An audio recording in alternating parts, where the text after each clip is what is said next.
প্রথমবারের মতো অনুষ্ঠিত হওয়া জগন্নাথ বিশ্ববিদ্যালয় কেন্দ্রীয় ছাত্র সংসদ হল সংসদ নির্বাচনের ফলাফল ঘোষণা করা হচ্ছে। এখন পর্যন্ত আমাদের হাতে 11টি ভোট কেন্দ্রের ফলাফল এসেছে এবং ভিপি পদে আমরা যেটি দেখতে পাচ্ছি যে ভিপি পদে এখন পর্যন্ত 111 ভোটে এগিয়ে রয়েছে ছাত্রদলের প্যানেলের সমর্থিত যে ভিপি প্রার্থী তিনি কিন্তু 111 ভোটে এগিয়ে রয়েছে। এর পাশাপাশি বাকি জিএস এবং এজিএস যে পদ দুইটি রয়েছে এই পদ দুইটিতে শিবিরের প্রার্থীরা এগিয়ে রয়েছেন। সব মিলিয়ে একমাত্র এখন পর্যন্ত আমরা যে পদটিতে সবথেকে বেশি লড়াই দেখতে পাচ্ছি, হাড্ডাহাড্ডির লড়াই হচ্ছে, কিন্তু ভিপি পদটিতেই হাড্ডাহাড্ডির লড়াই হচ্ছে তেমনটি দেখতে পাচ্ছেন। আমার পিছনে যেটি আমরা আপনাদেরকে দেখাচ্ছিলাম জগন্নাথ বিশ্ববিদ্যালয়ের যে কেন্দ্রীয় নিয়ন্ত্রণ কক্ষ রয়েছে, এই যক্ষু নির্বাচনের যে কেন্দ্রীয় নিয়ন্ত্রণ কক্ষ, সে কেন্দ্রীয় নিয়ন্ত্রণ কক্ষ থেকেই কিছুক্ষণ পরপরই কিন্তু ফলাফল ঘোষণা করা হচ্ছে। তবে যে গতিতে ফলাফল ঘোষণা করা হচ্ছে এই গতি অব্যাহত থাকলে আজকের মধ্যে দিনের মধ্যে আবারও ফলাফল প্রকাশ করা সম্ভব কিনা, পুরো ফলাফল প্রকাশ করা সম্ভব কিনা সেটি কিন্তু নিশ্চিত করে বলা যাচ্ছে না। এখন পর্যন্ত মাত্র 11টি কেন্দ্রের ফলাফল ঘোষণা করা হয় এবং সেখানে আপনাদেরকে যদি একটু বলে রাখি, শিবির মনোনীত প্যানেলের যে প্রার্থী রয়েছেন তিনি ভোট পেয়েছেন 1031। অপরদিকে ছাত্রদল প্যানেলের রাকিব তিনি ভোট পেয়েছেন 1142।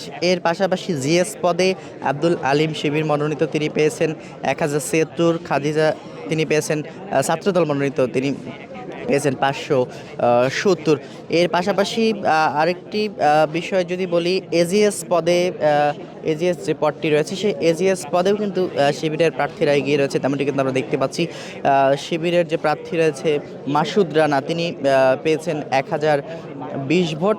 তানজিল ছাত্রদল প্যানেলের যিনি রয়েছেন তিনি পেয়েছেন 898। সব মিলিয়ে বলা যাচ্ছে যে শুধুমাত্র যে ভিপি পদটি রয়েছে সেই ভিপি পদে হাড্ডাহাড্ডি লড়াইয়ের সম্ভাবনা কিন্তু দেখা দিয়েছে এবং এখন পর্যন্ত ভিপি পদে হাড্ডাহাড্ডি লড়াই হচ্ছে এবং সামনে যে ফলাফলগুলো ঘোষণা করা হবে শিক্ষার্থীরা মনে করছেন যে সেখানেও কিন্তু হাড্ডাহাড্ডি লড়াই হবে, এমনটি কিন্তু বলছেন শিক্ষার্থীরা। সব মিলিয়ে আমরা যেটি দেখেছি গতকাল যখন এই জগন্নাথ বিশ্ববিদ্যালয়ের প্রথমবারের মতো কেন্দ্রীয় ছাত্র সংসদ নির্বাচনের ভোট শেষ হয়, তার ভোট গ্রহণ শেষের দীর্ঘ 5 ঘন্টা পর ভোট গণনা শুরু হয় এবং ভোট গণনা শুরু হবার পর আমরা যেটি দেখি যে ভোট গণনা যে মেশিনের মাধ্যমে যেখানে ভোট গণনা করা হয় সেখানে কিন্তু যান্ত্রিক ত্রুটি দেখা দেয়, যার ফলে পরবর্তীতে আবারও ভোট গণনা স্থগিত করা হয়।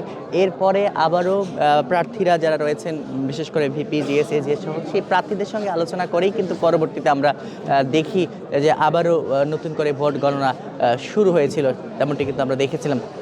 সব মিলিয়ে আজকে সকাল থেকে আবারও ভোট গণনা চলছে, রাতেও ভোট গণনা হয়েছে, আবারও কিন্তু এখন হয়তো বা আরেকটি কেন্দ্রের ফলাফল ঘোষণা করা হবে তেমনটি কিন্তু আমরা দেখছি। এবং সব মিলিয়ে যেটি আপনাদেরকে দেখাচ্ছিলাম, শিক্ষার্থীরা দীর্ঘ সময় ধরে অপেক্ষা করছেন, তারা বলছেন যে কখন এই ফলাফল ঘোষণা করা হবে, কখন নাগাদ পূর্ণাঙ্গ ফলাফল পাওয়া যাবে, এটি কিন্তু তারা এখন পর্যন্ত বলছেন।